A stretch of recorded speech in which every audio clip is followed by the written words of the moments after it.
योग हमें कैसे हेल्प करेगा?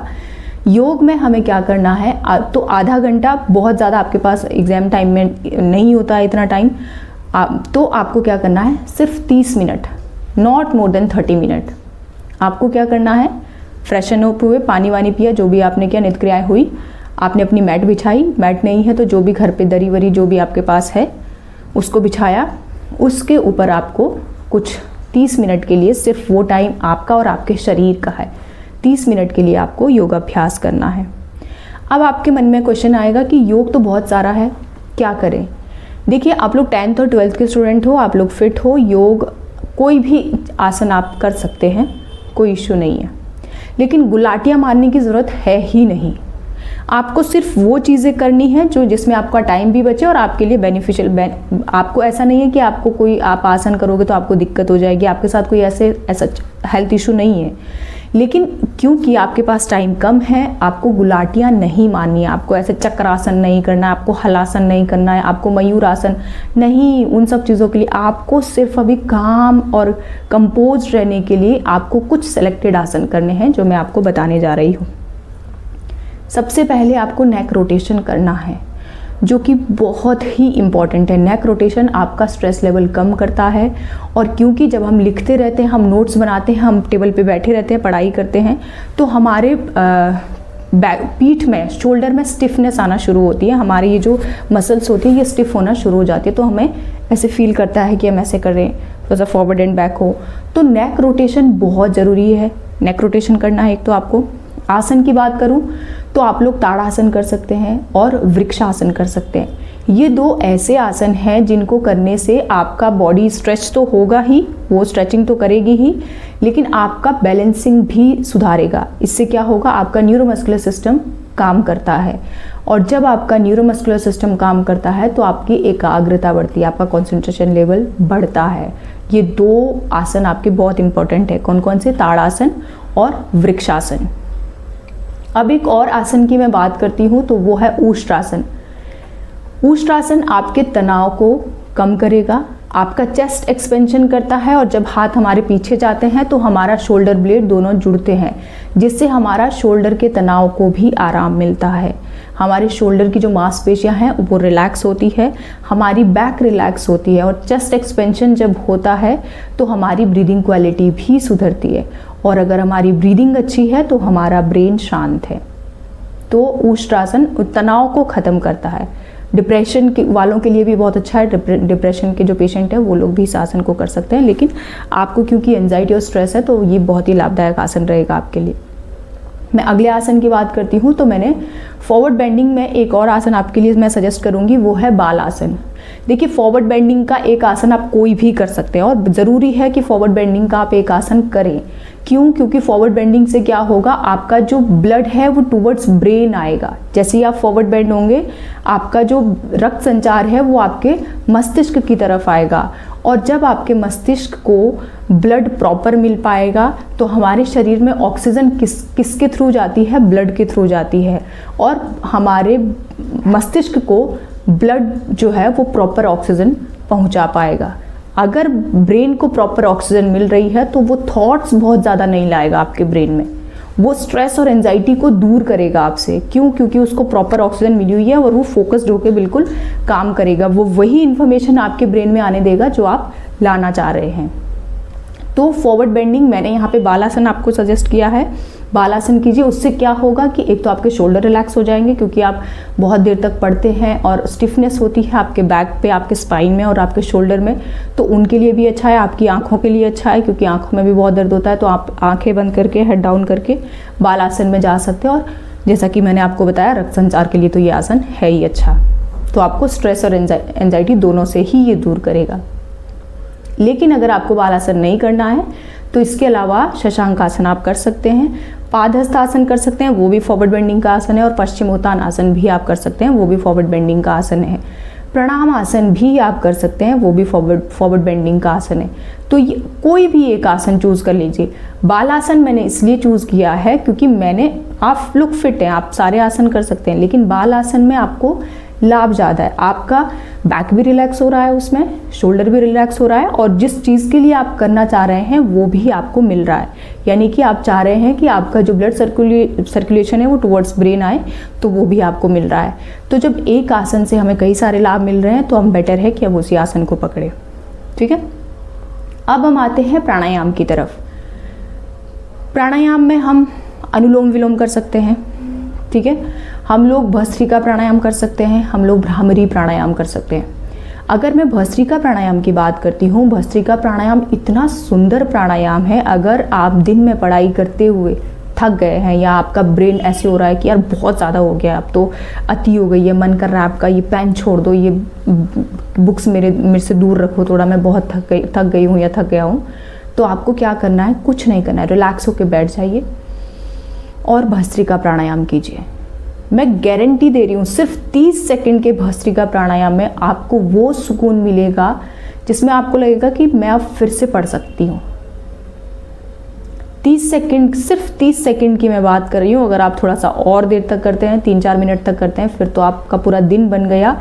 लेकिन सिर्फ 30 सेकंड के भस्त्रिका प्राणायाम से आपके पूरे ब्रेन का स्ट्रेस एकदम ख़त्म। आप एकदम रिलैक्स फील करेंगे, आपका मन ही नहीं करेगा कि मैं दोबारा आँख खोलूँ, इतना इफ़ेक्टिव है। बात करते हैं भ्रामरी प्राणायाम की।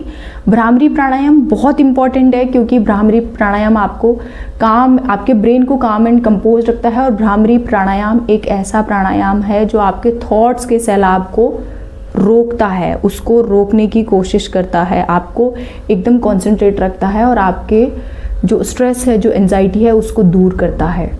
तो भ्रामरी प्राणायाम भी बहुत इम्पॉर्टेंट है। और दूसरी बात यह है कि भ्रामरी प्राणायाम को करने के बाद आपको क्लैरिटी मिलती है, और वो क्लैरिटी कुछ भी हो सकती है, आपको बहुत जल्दी याद हो सकता है, आपको ये समझ में आएगा कि मेरे लिए कौन सा क्वेश्चन इंपॉर्टेंट है, कौन सा नहीं इम्पॉर्टेंट है। तो भ्रामरी प्राणायाम आप ज़रूर करें। अब हम आते हैं मेडिटेशन की तरफ। अच्छा, अगर आपको ये प्राणायाम, मैं फिर से प्राणायाम के, अगर आपको ये प्राणायाम कोई भी समझ में नहीं आता है तो आपको कुछ नहीं करना है। आप आराम से आंख बंद करके ब्रीदिंग पर फोकस करें। अपनी सांस लेते हुए पेट को बाहर की तरफ फुलाना है, सांस छोड़ते हुए पेट को अंदर की तरफ लेकर जाएं। जब आप ऐसे कर रहे हैं तब आपको काउंटिंग शुरू करनी है, और वो काउंटिंग आपकी रिवर्स काउंटिंग होनी चाहिए। यानी कि सांस ली 30, सांस छोड़ी 30, सांस लेना और छोड़ना एक ही हुआ, फिर सांस ली 29, सांस छोड़ी 29। इस तरीके से आपको रिवर्स काउंटिंग करनी है, और अपने स्टमक को ध्यान रखना है कि सांस लेते हुए मुझे पेट को बाहर फुलाना है और सांस छोड़ते हुए अंदर लेकर जाना है। आपको अगर कोई प्राणायाम नहीं भी आ रहा है और आप ये प्रैक्टिस करते हैं तो भी आपके लिए बहुत इफ़ेक्टिव है। अब हम आगे बढ़ते हैं मेडिटेशन की तरफ। हाँ, तो मेडिटेशन आप म्यूज़िक के साथ कर सकते हैं। उस म्यूज़िक का कोई सुर पकड़ के आप उसके साथ मेडिटेशन कर सकते हैं। आप ओम चैंटिंग के साथ मेडिटेशन कर सकते हैं, या फिर आप अगेन अपनी सांसों पर फोकस करके भी मेडिटेशन कर सकते हैं। आप त्राटक भी कर सकते हैं, बहुत इंपॉर्टेंट है आपके लिए, आपकी आँखों के लिए भी अच्छा रहेगा और आपका मेडिटेशन के लिए भी अच्छा रहेगा। इसके अलावा हम लोग योग निद्रा का अभ्यास कर सकते हैं, वेरी इंपॉर्टेंट। जिन लोगों की स्लीप डिस्टर्ब है, जिन लोगों को नींद अच्छे से नहीं आ पा रही है, या रात को नहीं सो पा रहे हैं, या सोने का टाइम कम मिल रहा है, आप लोग अगर 30 या 45 मिनट का अगर योग निद्रा का अभ्यास रोज करेंगे तो आपको वो 5-6 घंटे की नींद 45 मिनट में पूरी करा देगी। तो योग निद्रा का अभ्यास भी आप लोग कर सकते हैं। तो ये सारे बिंदु तो थे कि हम योग से कैसे इन चीज़ों को क्लियर कर सकते हैं, अपनी प्रॉब्लम्स को दूर कर सकते हैं। प्रॉब्लम क्या है? स्ट्रेस और एंजाइटी है, और जिसके मैंने रीज़न आपको बता दिए क्यों हो रही है, तो हम ये सब चीज़ें जानेंगे। ठीक है, अब हम आते हैं पेरेंट्स के पास। पेरेंट्स क्या करें इस समय? मेरी रिक्वेस्ट है आप सभी पेरेंट्स से, आप, ये सिर्फ बच्चे का एग्ज़ाम नहीं है, बच्चे से ज़्यादा ये आपका एग्ज़ाम है। और ये मैंने देखा भी है अपने सराउंडिंग, मैंने पेरेंट्स को देखा है कि जब बच्चे के एग्ज़ाम होते हैं तो बच्चा इतना टेंशन में नहीं होता है जितने पेरेंट्स टेंशन में होते हैं। सिर्फ टेंशन लेने से काम नहीं होता है, आपको उनके साथ रहना पड़ेगा। मैं एक चीज़ और बता देती हूँ कि जो भी पेरेंट्स इस समय अपने बच्चे के साथ इमोशनली और प्रैक्टिकली बॉन्ड शेयर कर रहे हैं, आप यकीन मानिए उनका बच्चा जो उसने पढ़ा है वो प्रॉपर तरीके से एग्ज़ाम की आंसर शीट में लिख कर आएगा 100%। अगर उसका पढ़ा हुआ आ गया तो वो प्रॉपर तरीके से उसको आंसर शीट में लिख के आएगा। क्यों? क्योंकि उसके मम्मी पापा के इमोशंस, उसके गार्जियन के इमोशंस उसके साथ हैं। मेरी पेरेंट्स से रिक्वेस्ट है कि 1 महीने की बात है, आप अपने बच्चे के स्टडी रूम में उसके साथ बैठिए। बच्चा अगर रात को पढ़ रहा है तो आप रात को उसके साथ बैठें। बच्चा अगर दिन में पढ़ रहा है तो आप दिन में उसके साथ बैठें। मैं मानती हूँ कि पेरेंट्स का सोशल लाइफ भी होती है, इधर उधर जाना होता है। 1 महीना है, आप अगर 2 लोग हैं तो एक घर पे रहें, मम्मी का जाना ज़रूरी है तो पापा घर पे रहें, पापा का जाना ज़रूरी है तो मम्मी घर पे रहें।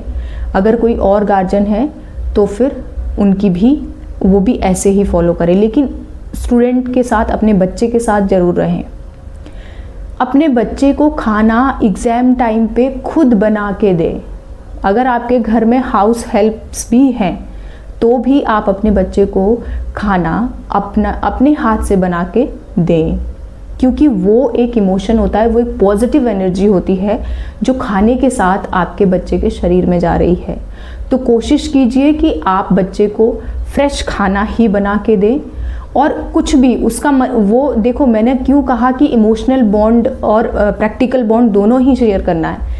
इस समय बच्चा हो सकता है ये बोले कि मुझे चाउमीन खाना है, मुझे बर्गर खाना है, मुझे बिस्किट खाने हैं, मुझे नमकीन खाने हैं। आपको यहाँ पे वो पेरेंटिंग आपको दिखानी पड़ेगी। आपको इमोशनल नहीं होना है कि चलो बेटा ठीक है, मैं तेरे लिए नमकीन दे देती हूँ, मैं तेरे लिए बर्गर दे देती हूँ, जो भी है। आपको उस समय उसे हेल्दी ही खाना खिलाना है, ये आपको ध्यान रखना है, क्योंकि आपको रिस्क उठाना ही नहीं है एग्ज़ाम से। बच्चे को ऐसा ना हो कि थोड़ा सा भी अगर हेडेक भी हो गया बच्चे का तो वो टाइम वेस्ट होगा, और टाइम वेस्ट तो जो होगा वो होगा, ऊपर से उसको खुद को जो टेंशन होगी कि यार मेरे एग्ज़ाम आ रहे हैं और मैं पढ़ नहीं पा रहा हूँ, मेरा कल एग्ज़ाम है और मैं हेडेक की वजह से लेटा हुआ हूँ। तो वो अपनी तरफ से कोशिश कीजिए कि आप कुछ भी माइनस पॉइंट ना रखें। अपने बच्चे के साथ टाइम बिताएं, अपने बच्चे के साथ बैठे रहें। वो जब तक पढ़ रहा है तब तक आप भी बैठें। बहुत पेरेंट्स होते हैं ऐसे, सिर्फ ये एक महीना होता है ऐसे जब आपको बच्चे के साथ इस तरीके से रहना होता है, क्योंकि फिर आगे जाके जब बच्चा बड़ा हो जाता है उसको पता चल जाता है कि मेरे लिए पढ़ाई कितनी इंपॉर्टेंट है। और मैं, क्योंकि ये 10th और 12th ना ऐसा हो गया है कि इसमें मार्क्स भी वाकई वो परसेंट भी वो करता है कि भाई कितने परसेंट आए, कितना नहीं आए। वो सारी चीज़ें भी एक साइड है, उसको हम नहीं नकार सकते हैं कि आज भी लोग अगर रिज़ल्ट आता है तो पूछते हैं कि कितने परसेंट आए, कितने, भले ही वो परसेंट आगे जाके कोई काउंट नहीं कर रहे हैं उन परसेंट को, या हम अपने बच्चे को सिर्फ परसेंट के हिसाब से ही नहीं देखेंगे। हो सकता है उसके अंदर और अच्छी क्वालिटी हो सिवाय ये परसेंट अगर उसका नहीं है, तो वो सब चीज़ों पे भी मैं नहीं जाऊँगी। लेकिन मैं आपको ये कहना चाह रही हूँ कि अपनी तरफ से कमी ना रखें। उसके परसेंट फिर क्या बन रहे हैं, वो आगे जाके क्या बनता है, वो फिर जो भगवान ने लिखा है वो होगा। लेकिन आप अपनी तरफ से किसी भी प्रकार का ऐसा कोई भी क्लू ना छोड़ें कि आपको बाद में जाके ये लगे कि यार मैं टाइम दे देती अपने बच्चे को, या मैं टाइम दे देता अपने बच्चे को, तो शायद ऐसा ना होता है। तो प्लीज़ मेरी आप सभी से रिक्वेस्ट है कि बच्चे के साथ रहें, उसके साथ इमोशनल और प्रैक्टिकली बॉन्ड शेयर करें। बहुत ज़्यादा इमोशनल नहीं होना है कि मेरा बच्चा ये वो, थोड़ा सा स्ट्रिक्ट भी रहना है। और सिर्फ 1 महीने की बात है, आपका बच्चा अच्छे से स्कोर करेगा। सभी 10th और 12th के स्टूडेंट्स को मेरी बहुत बहुत शुभकामनाएं। आप सभी लोग अच्छे मार्क्स लेकर पास होंगे, मेरी ये मैं आप सभी को ये शुभकामनाएं देती हूँ। और मेरी पेरेंट्स से ये रिक्वेस्ट है कि प्लीज़ अपने बच्चे के साथ बने रहें। 1 महीने की बात है, फिर उसके बाद आप अपनी ज़िंदगी आराम से जिए। Thank you, thanks a lot.